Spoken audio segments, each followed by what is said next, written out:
welcome. It gives me tremendous pleasure to be in New Zealand and to share my story with so many of you tonight. Now I can see a lot of non-Muslims in the room. Just relax, I'm not Islam's answer to Billy Graham. I want to share the story with you so you can enjoy it, maybe understand a little bit more about Islam. The title of the story is From Kabul to Kaaba, but I want to take you back a few weeks before I entered Kabul. I want to take you back to September 11. I bet everyone in this room can remember exactly where they were, who they were with, what they were doing when they heard about September 11. The Muslims that I have spoken to who saw the horrific events unfold on television told me that at the moment of the second plane going into the Twin Towers and realizing it was a terrorist strike, their first reaction was, "Please God, don't let this be the work of Muslims." I was in my newsroom in Fleet Street in London when I noticed people gathering around the television sets that were there. And I shouted over to somebody at the Sunday Express and said, "What's going on?" And they said, "Oh, there's been a terrible accident. There's a plane crashed into one of the Twin Towers in New York." And I went up and joined everybody else and watched the drama unfold. And then we saw the second plane going in. I've told you about the immediate reaction of Muslims. My immediate reaction was, this is a big, big story. It's bigger than the assassination of JFK, could even be bigger than man landing on the moon. I've got to get out to New York. My reaction was different to those of the Muslims, certainly. By the time I got to Heathrow Airport, the Twin Towers had imploded, the Pentagon had been hit, a plane had gone down in Pennsylvania, America was at war, it was under siege. Her airspace had been closed down, her borders had been sealed, and I physically couldn't get into the country, no matter which airline or which route I looked at, it was impossible.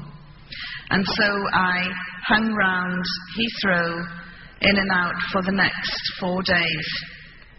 Finally, I got that ticket for the first flight out to New York.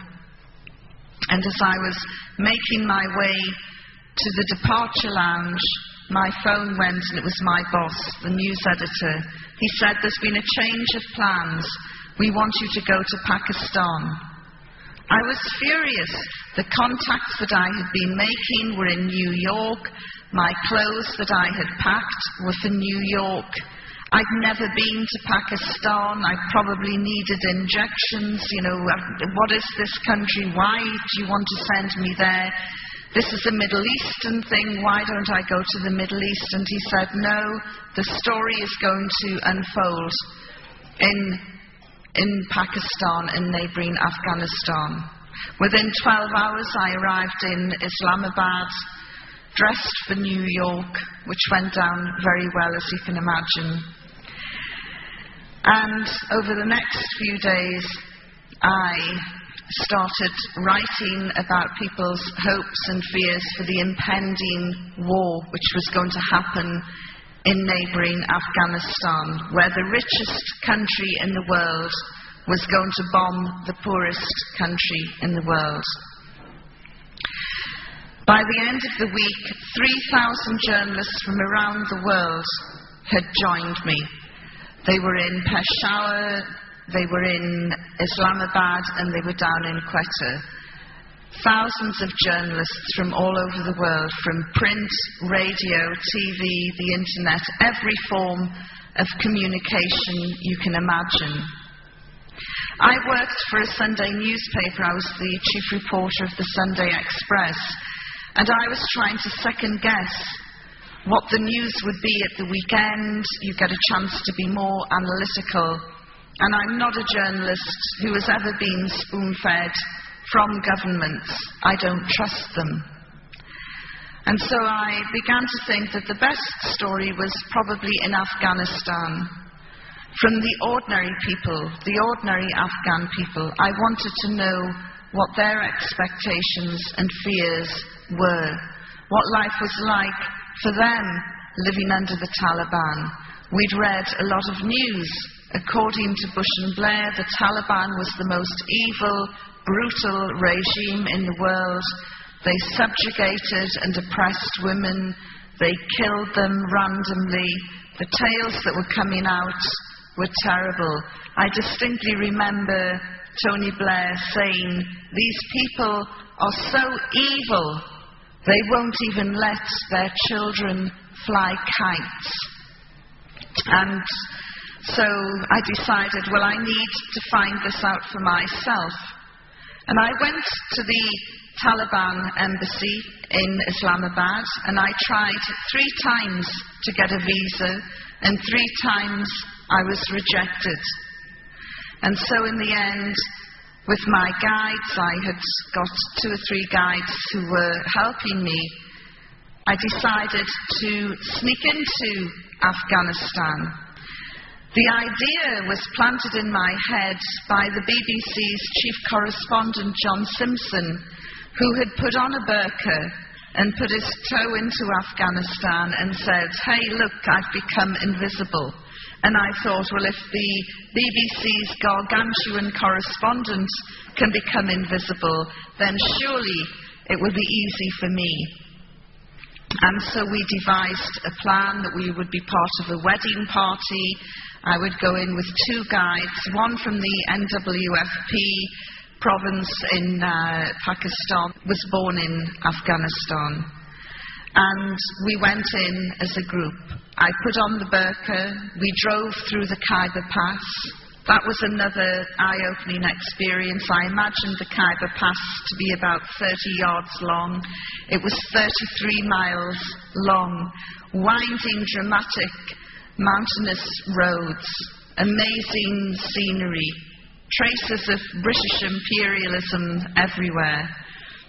Suddenly I could hear my heart thump, thump, thump in my ears, and I'm beginning to think maybe this isn't such a good idea. I wanted to turn round and run away, but I'd gone beyond the point of no return. But it was as predicted. I had become invisible. I didn't even warrant a first look, never mind a second look, as we crossed the Taliban checkpoint. I was very tense, very excited. I was going to see firsthand what life was like in one of the major cities in Afghanistan, where women were oppressed and subjugated, according to Bush and Blair. When we pulled up at the marketplace, I was really surprised, because there, who was doing all the shopping? The men. You can't get Western men into supermarkets or to do the shopping, and there were all these men doing the shopping. I thought, well, this is a good sign. There were women around. They were all wearing the burqa, and they were in the company of their mahram, or male companion escort. I sat on the edge of the marketplace and watched. And there were lots of Taliban around, and people seemed very excited and very happy. They didn't seem as though they were about to be bombed by the most powerful nation in the world. People seemed relaxed, and I was quite surprised.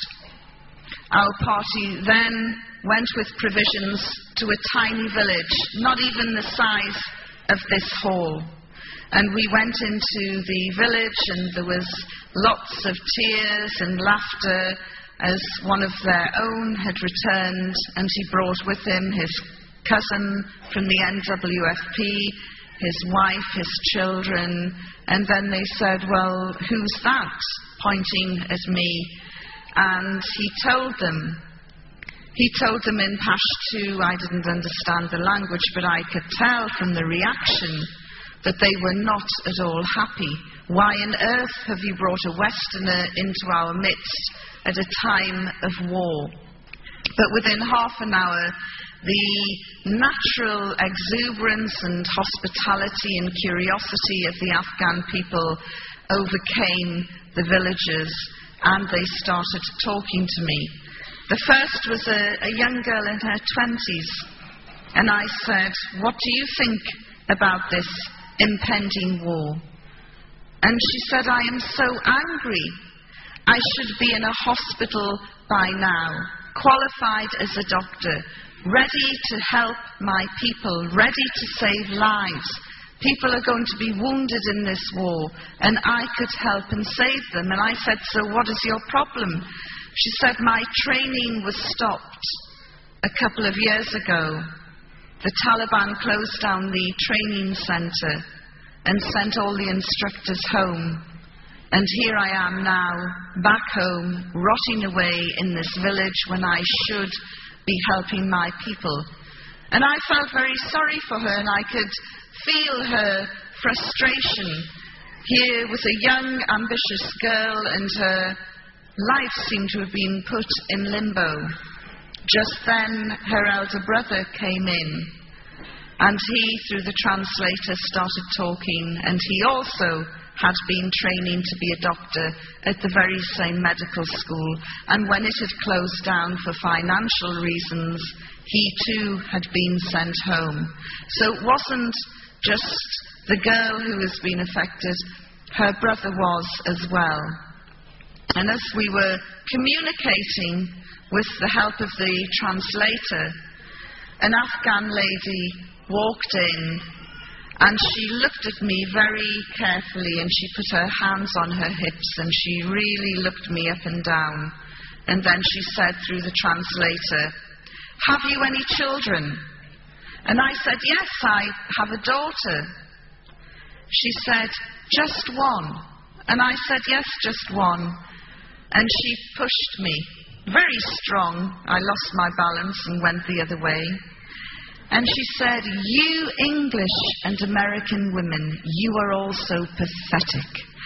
All you can ever have is 1 or 2 children. Me, I can have 15. And when you run out of your boy soldiers, I will be producing more. Don't think that Afghan women are shy, retiring creatures." And I thought, well, if this is what the women are like, what on earth are the men like? And I said, "But aren't you afraid of America, of Americans? And I will get those pots and pans and I will fight him back myself."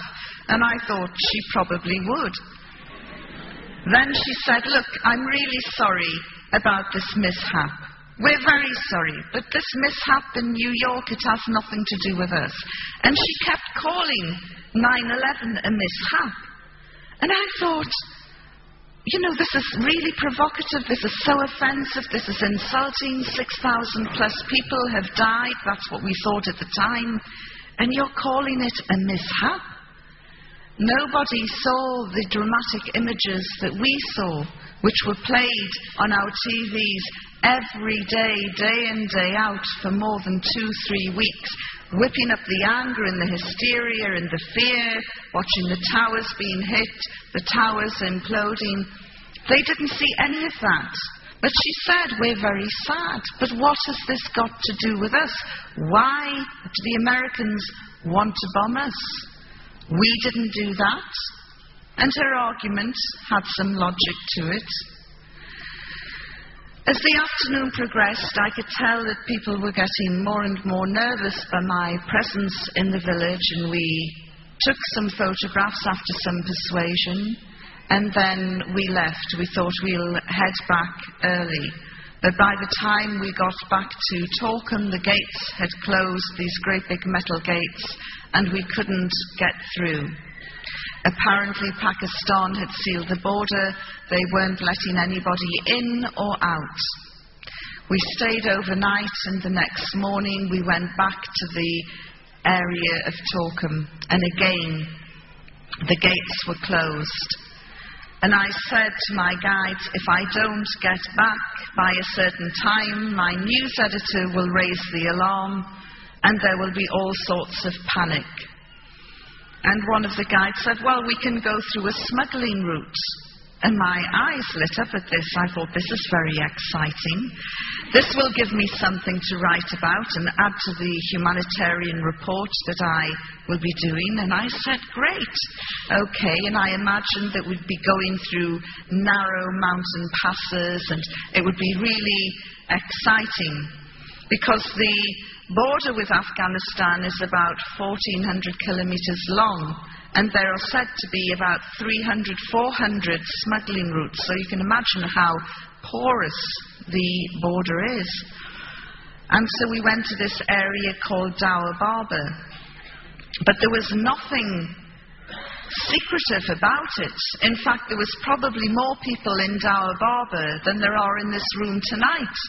There were camel traders, there were donkey traders, there were people selling refreshments, people selling carpets. There were Afghan families with all their goods packed into hand carts heading towards Pakistan, unable to bear facing yet another war in their country, wanting to get to the safety of Pakistan. And there were lots of young men striding over from Pakistan, looking for Taliban recruiting officers because they wanted to sign up and fight with the Taliban. By this time, the Afghan shoes I had been wearing were cutting into my feet, and they were bleeding and sore. And I complained, and one of my guides said, well, we're only 10 minutes away from the border, but we can go by donkey. And he said, can you ride a donkey? And I thought, can I ride a donkey? You know, I can ride a horse, I can jump with a horse. Look at these donkeys, they're smaller. And I got on its back. Now, I don't know if it sensed that it had an infidel on its back or what, but it just bolted. And it tore through this area, and my feet were waving, my arms were waving, and as I moved forward to try and get hold of the reins just to stop it, the one piece of equipment that I had taken with me, a camera, slipped out of the folds of my burqa right into the passing view of a Taliban soldier.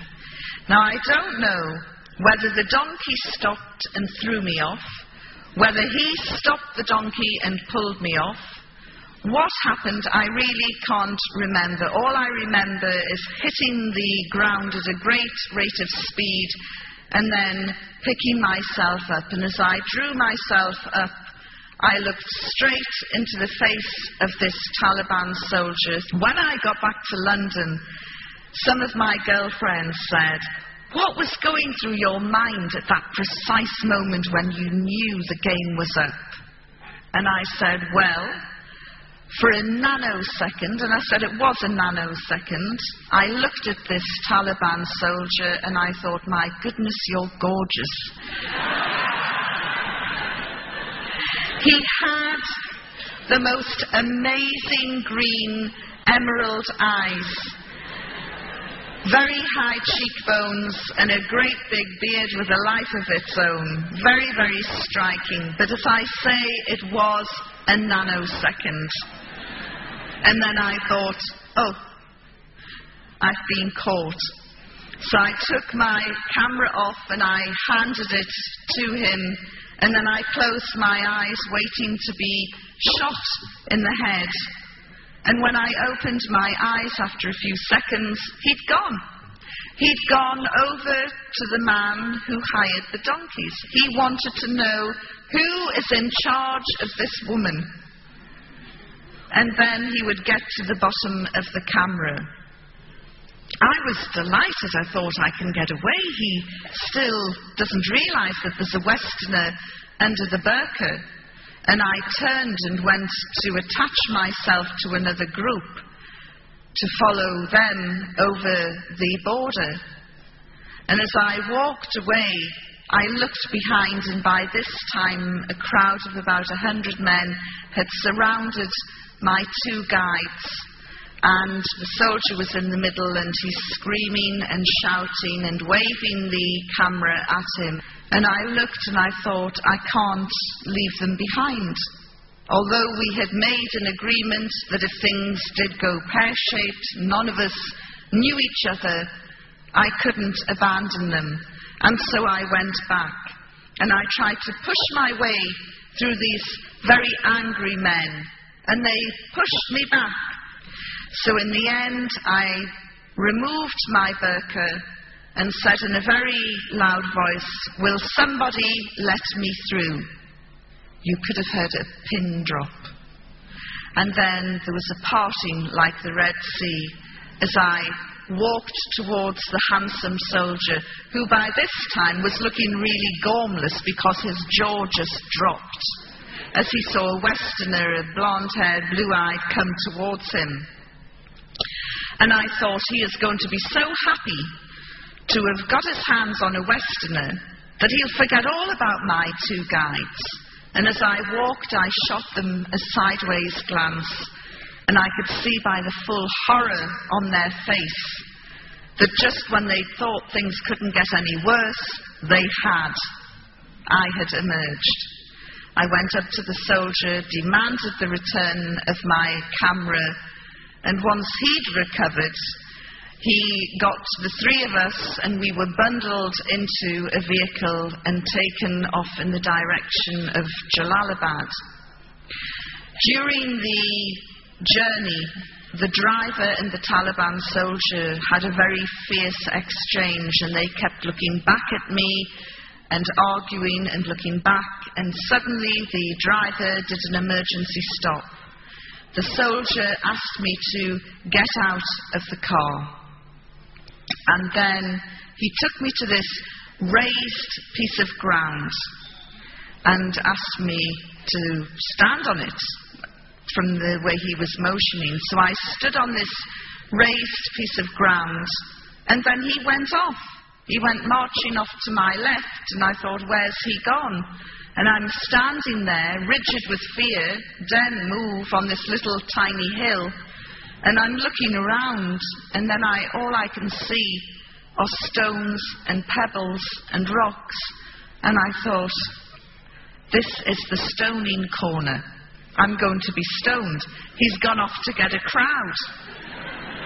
He's probably gone off somewhere to say, hey, I've got a Westerner stoning in 10 minutes. So I'm standing there, and I'm looking down, and all I could see was blood-red nail varnish coming up from my toes. I'd lost my socks and shoes in the melee, and I thought, oh no, see my toes, they'll probably chop them off one by one. So I tried to cover my toes as well. I mean, we can laugh about it now, but I really thought that the final minutes of my life were being played out in this godforsaken area. And as I looked around, they say that your life flashes before you. Mine didn't. I'm just thinking, how can I get out of this situation? And then I remembered my time as a Sunday school teacher.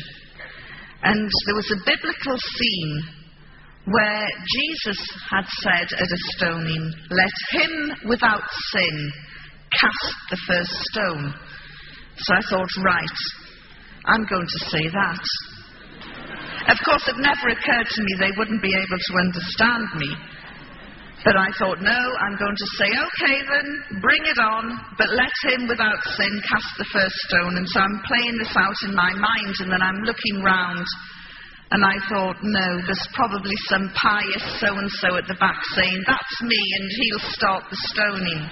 The Taliban soldier returns, and he has with him a woman wearing a burqa. She comes up behind me and turns me round very briskly and starts to frisk me. And I thought, oh, they're not going to kill me. Well, not just yet. Anyway, they're trying to find out if I'm carrying any weapons. And isn't it strange that he's gone off to get a woman? You know, why wouldn't he just search me himself? Obviously showing more courtesy than British police. And so all the fear that I had felt and the terror just melted away with relief. And then I became very angry. Those men had made me feel as though I was going to die.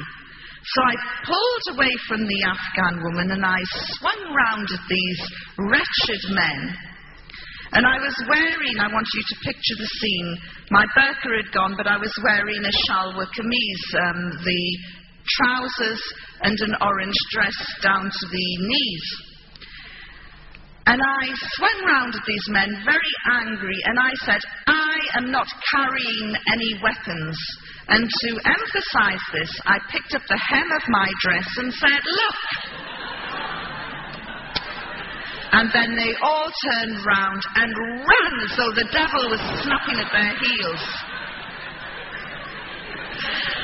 I don't know if any of you have seen the Carry On film where the Scottish regiment lift up their kilts at the natives and they run off, but it was the same effect.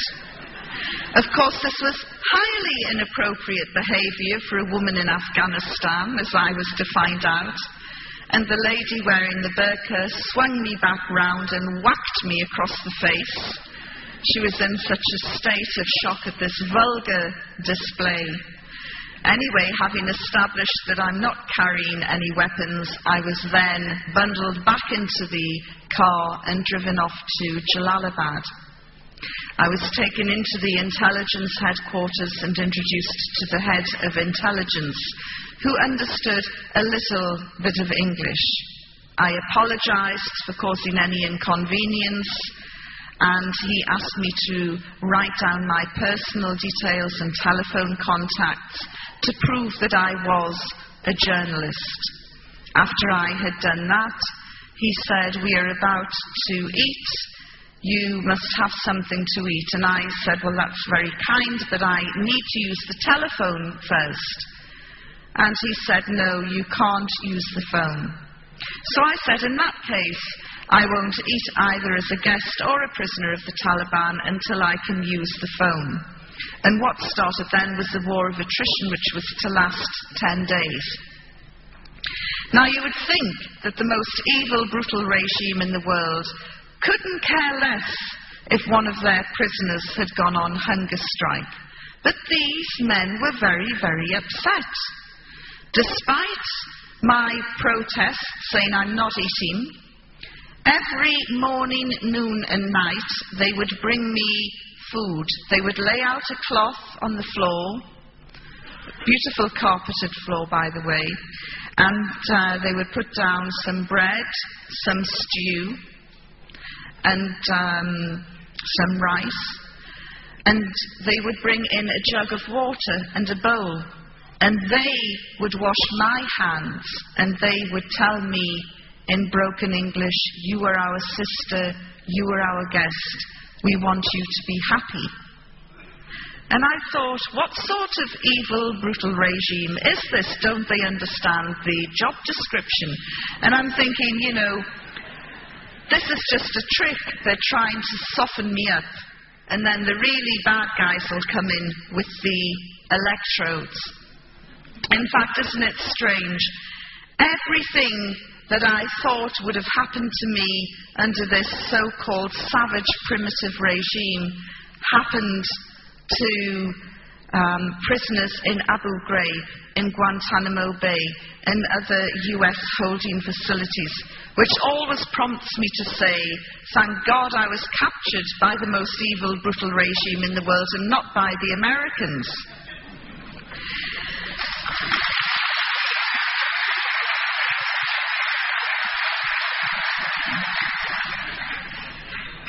By the third day, they called the doctor.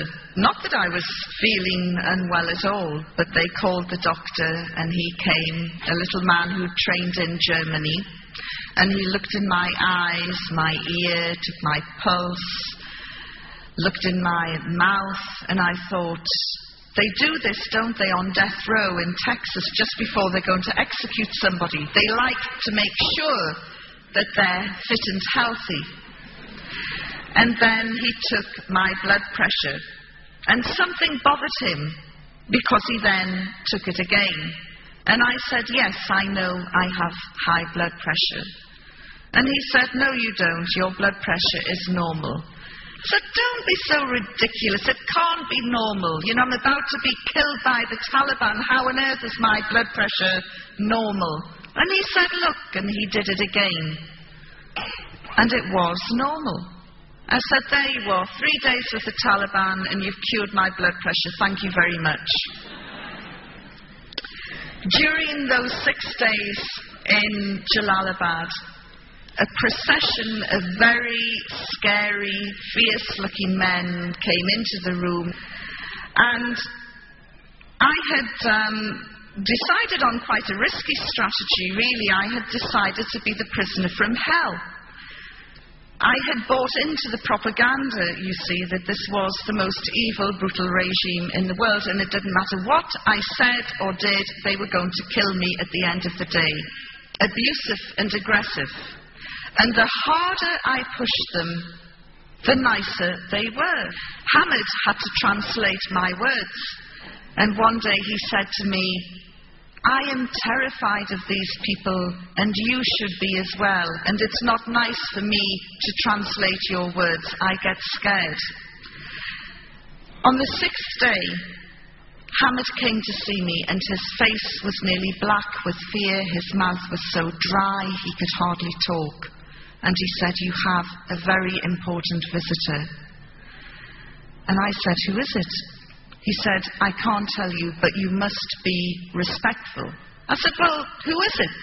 Is it Mullah Omar? And he said, please, just be respectful. You have to show some respect.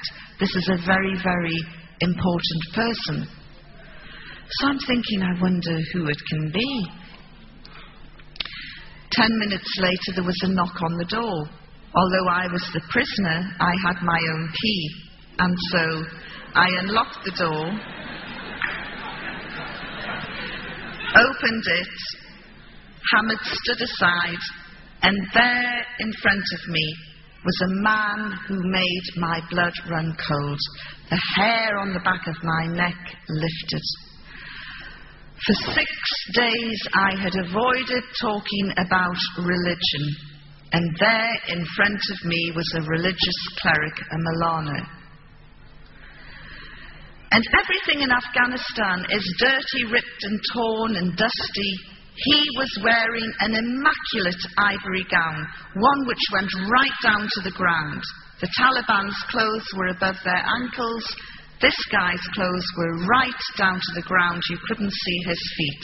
And he had a great big ivory turban. A very modest beard by Afghan standards. Very light brown, modest beard. And light brown eyes. And he had beads which he moved, like rosary beads, which he moved 2 at a time. And there was something else about him that I thought was weird. And when I mentioned it to my first Muslim crowd, a few of them went, Alhamdulillah. When I told them, I said there was something really weird about this guy. He had a shine on his face. It was like a light on the inside coming out. I've never seen anything like it before. And I was told by my Muslim friends back in London, this is the nur, the light that comes out of somebody who is very pious, very practicing, a very good person. I didn't know that at the time. I just thought there's something weird and spooky about this guy. After I recovered, I moved aside and invited him into my room. And he was so graceful and elegant, he didn't even seem to walk. He just glided in and glided down. And I sat opposite him, and Hamid acted as the translator. And he said, "What is your religion?" And I thought, oh, here we go. I said, "I'm a Christian." He said, "Yes, but what sort of Christian? Are you a Roman Catholic? Are you a Protestant?"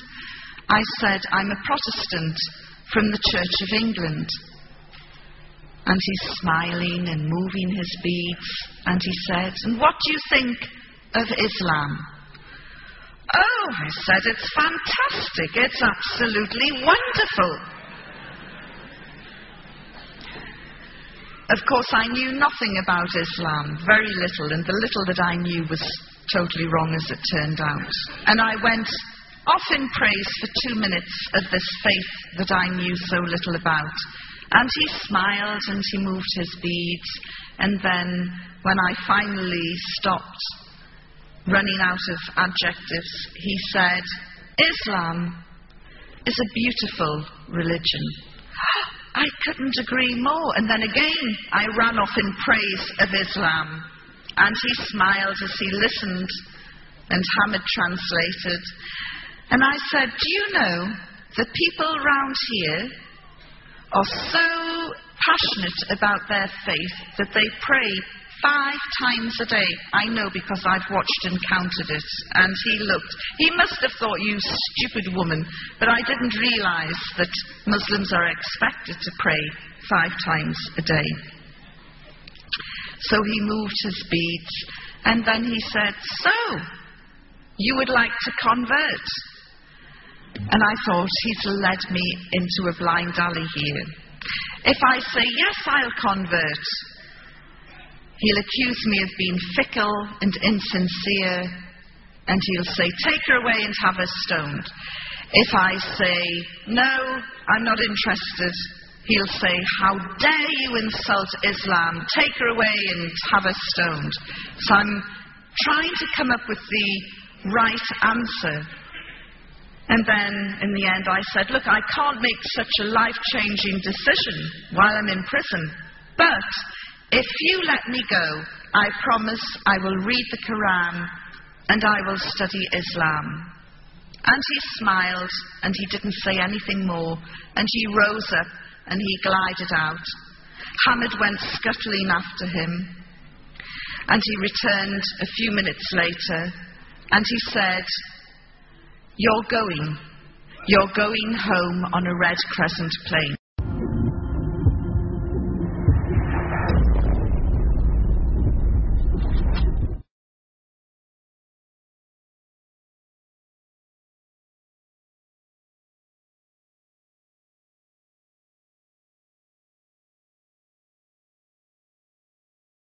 And within a few minutes, the little goods that I had accrued were in a plastic bag, and off I was in a truck heading for Kabul.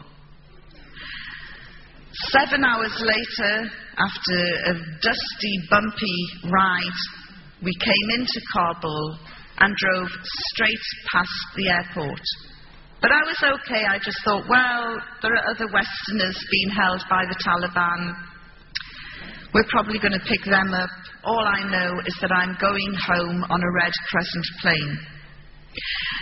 That night I was to find out another aspect to the character of the Afghan people.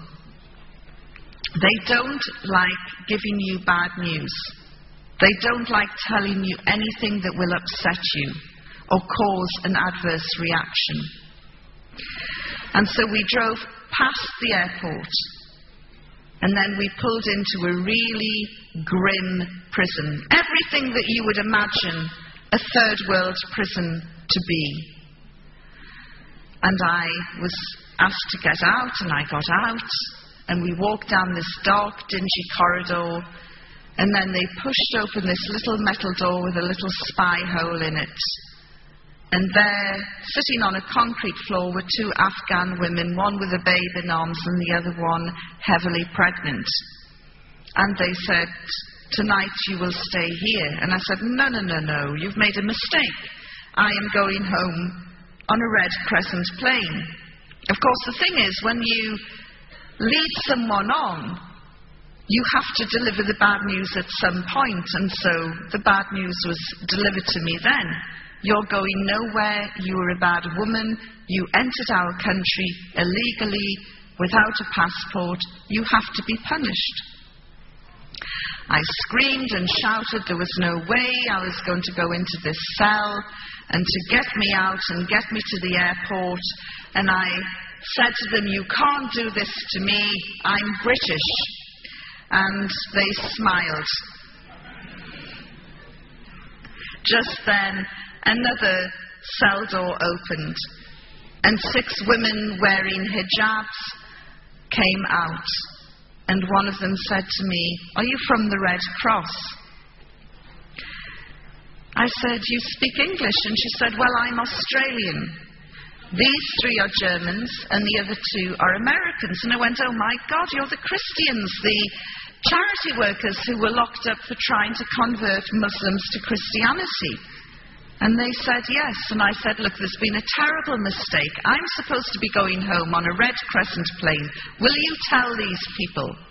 And the women all spoke the language. Deanna Thomas, the Australian girl, said to me, look, why don't you stay in our cell tonight? And then we can sort this mess out later. And in truth, I hadn't had any female company for over 6 days. These girls spoke my language. Furthermore, if I ever got out of this hellhole, I might have an even better story to tell. So I said, yes, okay. And I followed them into their cell. And I looked around, and it was so grim. It's everything you would think a third world prison to be. And suddenly I broke down and I started to cry. The first tears that I had cried since my captivity. And I said, well, the Taliban have finally broken me. And amid the sobbing, I felt for my cigarettes. Because although cigarettes were banned under the Taliban, when they realized I smoked, they gave me lots of cigarettes. So I pulled out my cigarettes, and I was about to light up when I just said, oh, does anybody mind if I smoke? And the tears were coming down, and I'm sobbing and about to light my cigarette when they all said, yes, this is a no-smoking cell.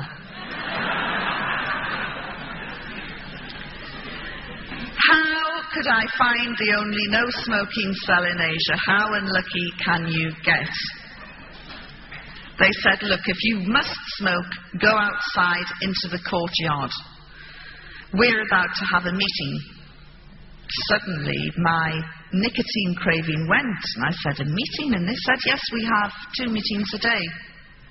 And I'm looking round and thinking, what happens round here that they have 2 meetings a day? It's the escape committee. They're digging a tunnel, and this is a progress report. So I said, do you mind if I listen in to your meeting? And they said, no, not at all. So I suddenly forgot about my cigarettes for the time being, and I sat on the edge of this bunk bed, and the 6 girls sat in a circle on the floor, and then they pulled out their Bibles. And I'm thinking, I don't believe this. They have been charged under Sharia law with trying to convert Muslims to Christianity. They're in serious trouble. They could be executed. And now they're getting their Bibles out. And I'm looking at the door expecting the Taliban to come bursting in and beat them up or do something horrible to them. And nothing happened.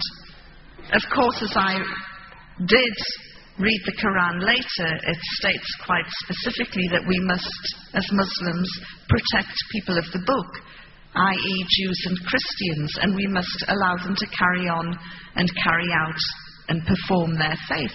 And this is exactly what the Taliban were allowing the Christians to do, although I didn't realize it at the time. So they read from the Bible, very loudly, a passage appropriate to their position. And after 20 minutes, they put their Bibles down and pulled out handwritten pieces of paper. And then they a practicing Christian in those days. And when I say practicing, I probably went to church maybe twice a month, which in some people's eyes is bordering on fanaticism. And we would sing, these Victorian hymns, and they started singing, not Victorian hymns. We are talking very loud, very robust, happy-clappy, full-on, Southern Baptist style, hallelujah type singing. So this started, and at that point I went outside into the courtyard and I smoked 3 cigarettes off the trot. The azan, the call to prayer, started, and I thought, I don't believe it. I've got Muslims on that side of the wall, Christian fundamentalists in that cell. No wonder that religious cleric was smiling as he left me. He probably thought, she won't convert? Well, feed her to the Christians. Although I make fun of them, I have to say that those 6 girls were incredibly strong, and their faith did get them through their ordeal, which lasted much, much longer than mine. After they'd finished singing, they then started praying. And again, it was really full-on, in-your-face, hallelujah type praying. In fact, at one point, they were all shouting different things, and at one point I could hear one of the girls, I think it was the American girl, Heather, shouting, Lord Jesus, show me the way out of here. And I have a very gallows sense of humour, and I felt like shouting back, straight down the corridor and turn left, but there's a great big Talib there. That night, I slept on this concrete floor with a very wafer-thin mattress. And when I woke up the next morning, I was given a change of clothes. In fact, I'm wearing the prison clothes now.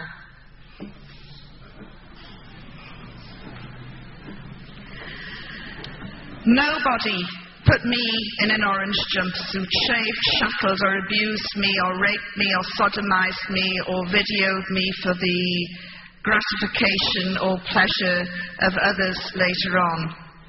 As you can see from what I'm saying, my experience was completely different to those who fell into the hands of the Americans.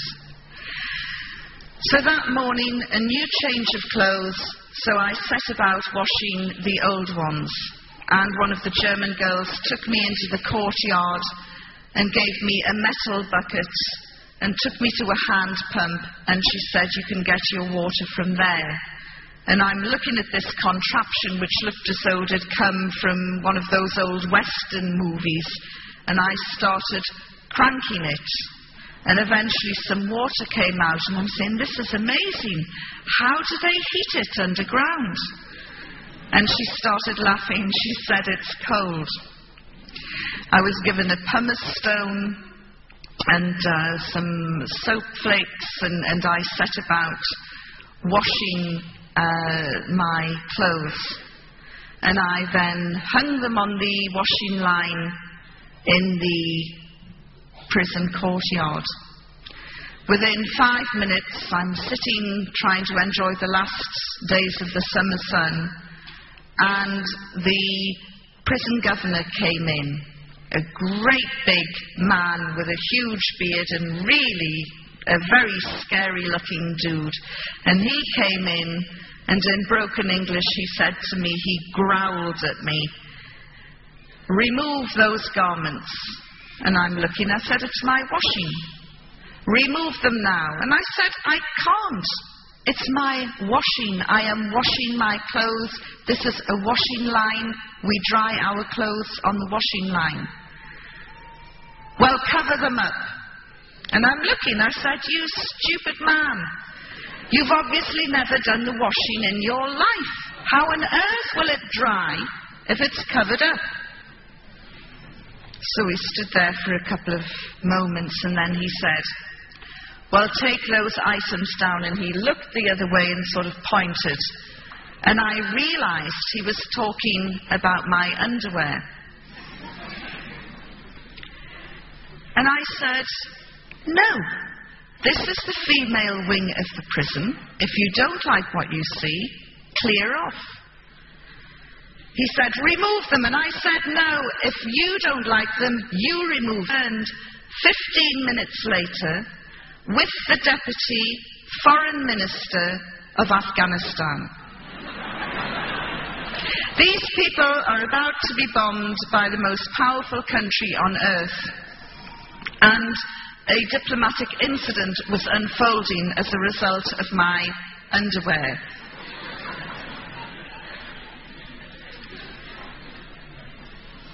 I don't want to embarrass the men here, but I mean, we're not talking anything small, salacious and lacy. We're talking big, comfortable Bridget Jones. So the Deputy Foreign Minister said to me, "Will you please remove your undergarments from the line?" And I said, "Look, this is the female wing of the prison. There are no male prisoners. The only men around at the moment are you two. If you clear off, there will be no men.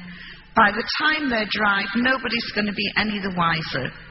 He said, "Yes, but the Taliban soldiers live above the female wing of the prison. And if they look out and see those things, they'll have impure thoughts."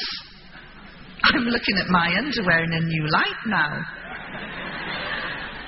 I said, "There's a very easy solution to this." He said, "I knew there would be." I said, "Tell your men not to look out of the window." No, that's impossible. I thought, I cannot believe this. You know, America didn't need to fly over in B-52s and bomb these people. They should have just parachuted in a regiment of women soldiers waving their underwear, and the Taliban would have gone. But it gives you a remarkable insight into the modesty of these people and the way they felt about issues like women's underwear. So the argument continued and went on long after the clothes had dried, and nobody emerged as a real winner, but I did get my dry clothes back. The next day, the 9th day, I was feeling really crotchety.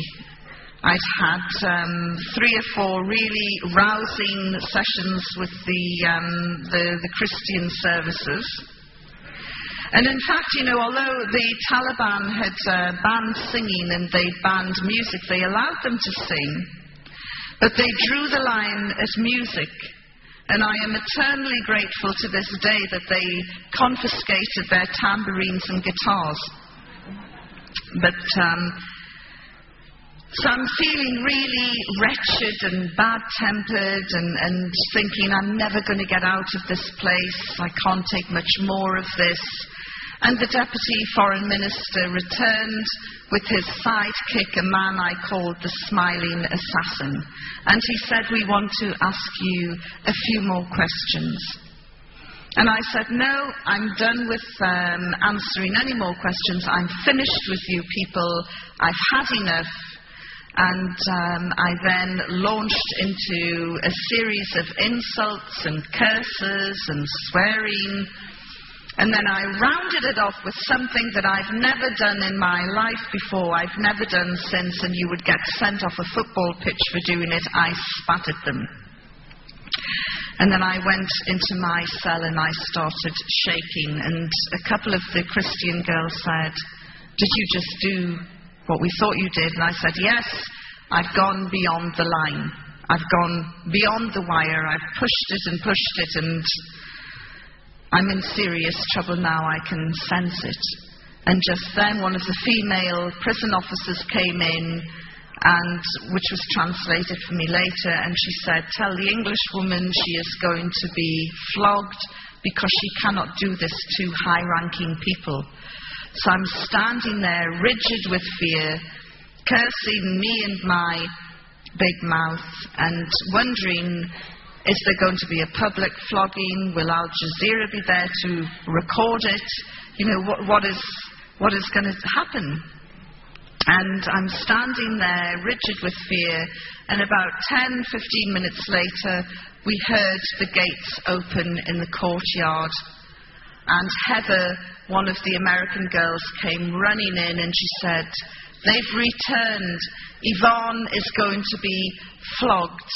And just then, 3 of the Christians threw themselves down at me and grabbed onto my clothes and started saying, "Lord Jesus, don't let Yvonne feel any pain." And I'm standing there looking at them thinking, you know, you're making it worse.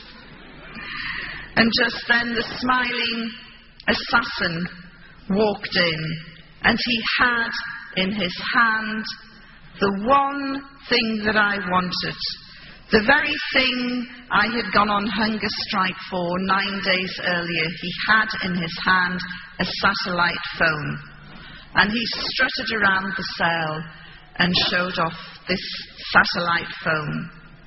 And he said, all of you can ring home. You can all ring your families today. Apart from her, the English woman, she's horrible and she spat at us and she has to be punished. So it's interesting, this is how the most evil, brutal regime in the world decided to punish me. They allowed my cellmates to ring home, which was fantastic for the Germans. They hadn't, and all of them, they hadn't spoken to their family for 2 months. It was an opportunity to ring home and say, look, we're okay, we're holding out. And then one of the German girls went to the smiling assassin and made a special plea and said, look, Yvonne needs to talk to her daughter. Please let her call home. And he said, no, she's a horrible woman. She has to be punished. And as I say, that was my punishment, which I, looking back, think, shows a degree of wisdom and insight on their part, which is more than can be said for my behaviour. And my only mitigation is, look, I hadn't eaten for 9 days and I was starting to get fractious.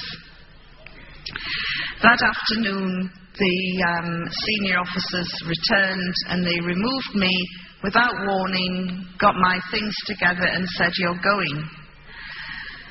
And then they took me out of the prison and upstairs into the Taliban sleeping quarters.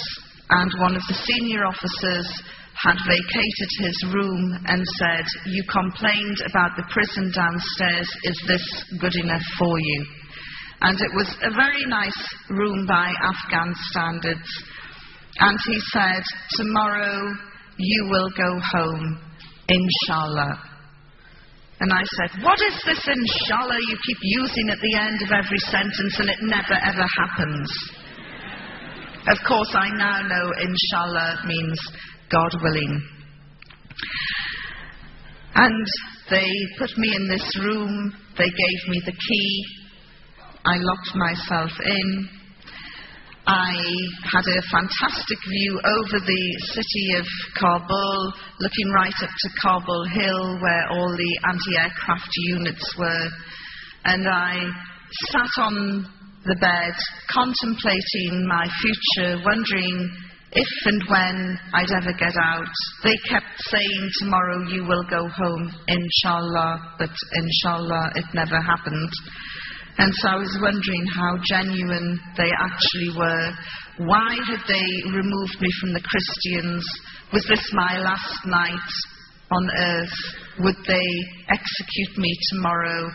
I really didn't know. All of this was going through my mind. And then suddenly there was a huge rip, as though somebody had just torn the sky open. And there was a great big light. And it was the start of the war. That night, America and Britain dropped 50 cruise missiles on Kabul. You can hear a cruise missile from 20 miles away. These were coming within a quarter of a mile of the prison. I had covered walls before, and I don't know why it had not occurred to me then, but it certainly occurred to me that night. These bombs don't discriminate. There's nowhere to run, there's nowhere to hide. Civilian, military, man, woman, child, these bombs cannot tell the difference. I'm going to be blown apart by a British bomb. I've got no doubt Tony Blair will blame the Taliban, and that will be the end of that. And it was truly terrifying. And I also thought, there is no way the Taliban will let me go now. Absolutely no way at all. And the next morning, there was a knock on my door, and I was told, please, there is a vehicle outside. We are going to release you. I couldn't believe it. But, sure enough, there was a vehicle. They put me in it. We drove down from Kabul, through Jalalabad, down to Torkham, and eventually, after some shenanigans, I was handed over to the Pakistan authorities. And as I walked back across no man's land, the camera lights went up and the journalists started shouting, how did the Taliban treat you? And in truth, up until the point that I was released, I still didn't trust them 1 inch. And I thought everything that they were trying to do had a hidden motive. It was only at the point that they released me that I thought, you know what, they were quite an honourable bunch of guys. So when this journalist shouted at me, how did the Taliban treat you? I thought for a while, and then I said, with respect and courtesy. This is not what the Western media wanted. The Western media wanted Abu Ghraib tales. They wanted abuse, rape, torture. They wanted to see scars. They wanted to see tears. There was nothing I could give them other than the truth.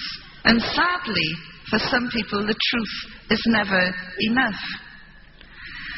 When I got back to London, about 2 weeks later, one of my guides on the Pakistan side called me and he said, Madam, the village that you visited has been bombed by the Americans.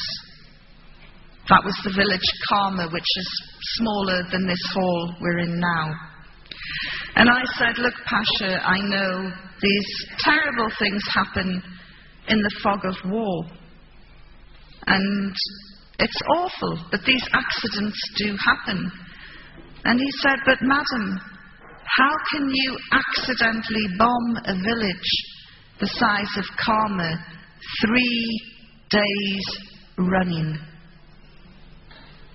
Now then, the Americans were telling us all about their strategic strikes, their surgical strikes, their B-52 bombers coming at 30,000 feet. Karma wouldn't have even looked like a dot from 30,000 feet. It was quite clear to me that this was indiscriminate bombing of civilian areas. And in many ways the Taliban were to blame because they kicked out all of the Western journalists. Whatever you think about journalists, we do have our functions and our role. We are the eyes, the ears, the witnesses.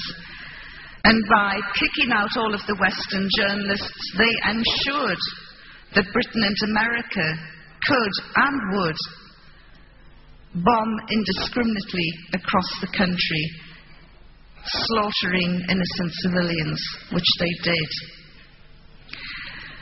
That propelled me into the anti-war movement and made me become very, very active as an anti-war campaigner. At that same time, I remembered the promise that I had given to the religious cleric. And I thought, well, against all the odds, They kept their word. While they hung on to the Christians, they let me go. And really, I should keep my promise now. And I started to read the Quran. Very soon, groups of Muslims found out, and somebody gave me a wonderful English translation by A. Yusuf Ali with an index in the back. So I thought, great, I'll get this over and done with very quickly. I'm going to cherry pick and I'm going to read all about the subjugation and oppression of women and what promotes people to slam planes into towers. So I started cherry picking and going through all the women's issues. And then I had other Islamic literature to support my reading of the Quran. I couldn't believe what I was reading. The Quran makes it perfectly clear, crystal clear, no two ways about it. Women are equal in spirituality, worth and education. Furthermore, the first convert to Islam was a woman. The first martyr to Islam was a woman. Women played major roles right from day one in Islam. They fought alongside the men. The Prophet, peace be upon him, picked out one particular woman and singled her out for praise during a battle, the Battle of Uhud. And he said, everywhere I looked, this woman was there, protecting me, fighting with me, fighting alongside me.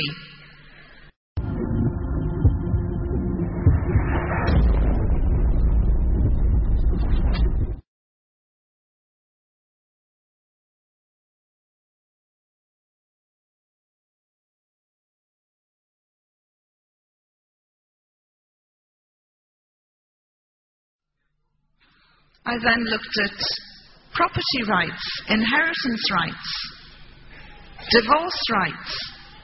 What's yours is yours, what's his is half of yours. Yeah, brilliant. Much of it could have been written by a Californian lawyer. In fact, this is from where they probably get their inspiration. All these tales in the tabloids about the superstars having prenuptial contracts and teams of lawyers drawing up and thrashing out these prenuptial contracts, they were available to Muslim women from day one. And so I began to see Islam in a totally different light. And I thought, yes, okay, this is great, but what are the people like? And so I went out into the Muslim communities, specifically to meet the sisters. And it didn't matter where I went in the world, whether it was Pakistan, or whether it was Saudi, or Canada, or America, or Australia, and now New Zealand. The Muslim women I have met, whether they have been formally educated or not, are resilient, strong, politicized, internationally aware, multi-skilled, multi-talented.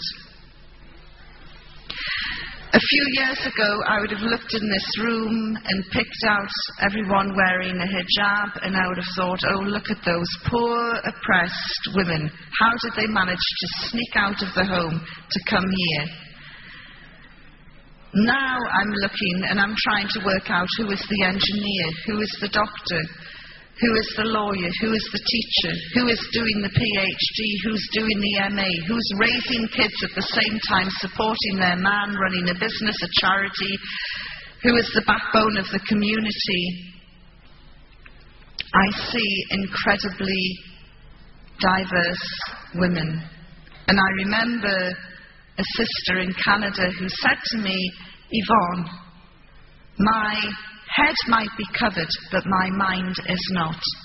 And the most valuable lesson that I learned from the sisters that I met is never ever again will I judge a person's freedoms and liberties by the length of their skirt.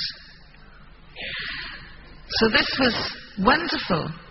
The other thing that I learned about the Muslim community is it has an incredibly gossipy network.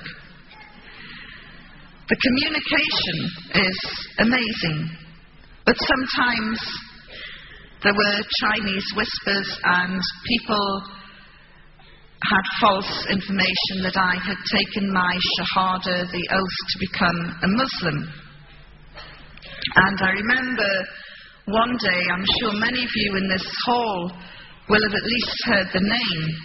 One day I got a phone call from Sheikh Abu Hamza al-Masri, the fire and brimstone cleric from Finsbury Park Mosque, who is currently detained at Her Majesty's pleasure in Belmarsh.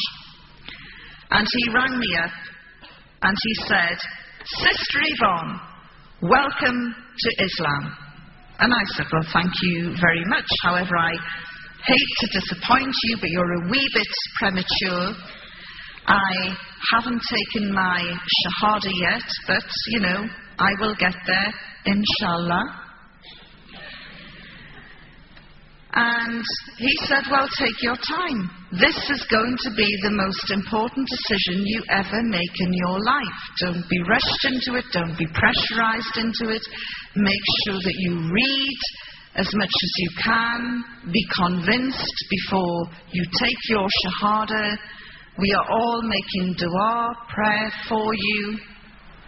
And I thought, I can't believe that this is the fire and brimstone cleric from Finsbury Park Mosque.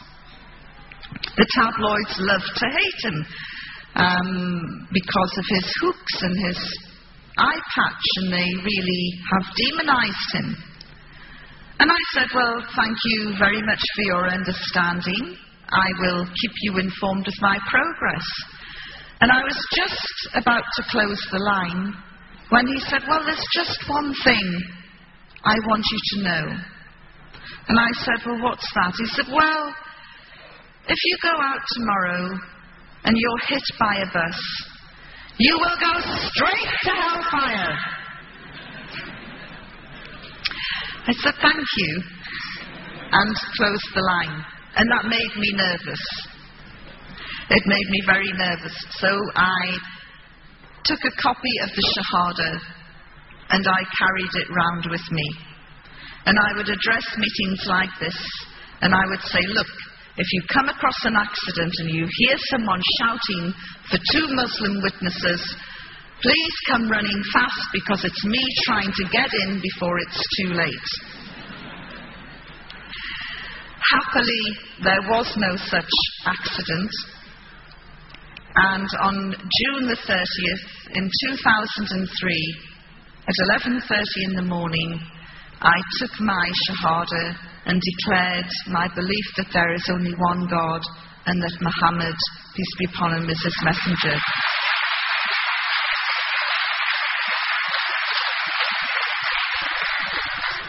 And I joined then what I consider to be the biggest and the best family in the world. And I know that wherever I go in the world, it doesn't matter how remote the place is, I will meet brothers and sisters who will give me their love and support and help if I need it. And that is very important to me. I was also lucky enough in January this year to go on Hajj, the annual pilgrimage which Muslims are required to do at least once in their life. As I say, the Saudi women, these women are really, really remarkable, and as I say, they're in the wings and they're ready to launch. Unfortunately, because of Saudi's restrictive media rules, we hardly get to find out any real news that is happening there. But these sisters from Jeddah told me how distressed they were during the second Intifada, the uprising in Palestine, how distressed they were, and they had been discussing this in the mosque after Friday prayers. And they wanted to show their solidarity with their Palestinian sisters. So they did something that is forbidden in Saudi. They had a spontaneous demonstration. And they shouted and demonstrated and the police were called because of this public disorder, and the police moved in, and one of the main women stood in front of the police and she said, "Dare one of you touch us? We are Saudi women and you cannot touch us." And the police sprang back and they were wondering, what on earth are we going to do with these women? We can't have them demonstrating. But they're right, we can't manhandle them and cart them off to jail either. And there was this standoff for about half an hour as the women continued with their protest. In the end, the police chief had a better idea and they went and arrested all their husbands instead. They took them to the station and they said the next time their wives did this, they would be charged. Which is a wonderful tale. So that was Hajj in January. Obviously you're all aware of the London bombings. I live in central London. We were shocked by the ferocity of the atrocity, but not surprised. The anti-war movement and the political party I belong to, called Respect, which is led by George Galloway MP, had said, long before the first bombs dropped on Baghdad, we told Tony Blair, if you take us into a war with Iraq, our security will vanish. London will become a target. In his arrogance, he dismissed us. He dismissed the fears of 2 million people who marched in London. He would rather take his orders from Washington. Really, I salute New Zealand in its strength and determination to stand up to America over many different issues. That stand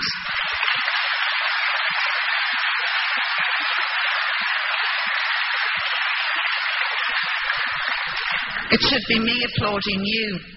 That stand has made New Zealand one of the safest places on earth in terms of security, and certainly your anti-nuclear stance is admirable. Beware of siren calls from politicians like Winston Peters, who thrive only on hate.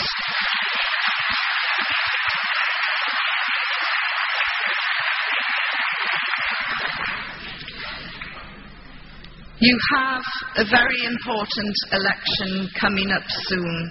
I can't tell you how to vote, but just be wary of those who would want to stand shoulder to shoulder with George Bush, because you will end up in serious trouble like we have in Britain.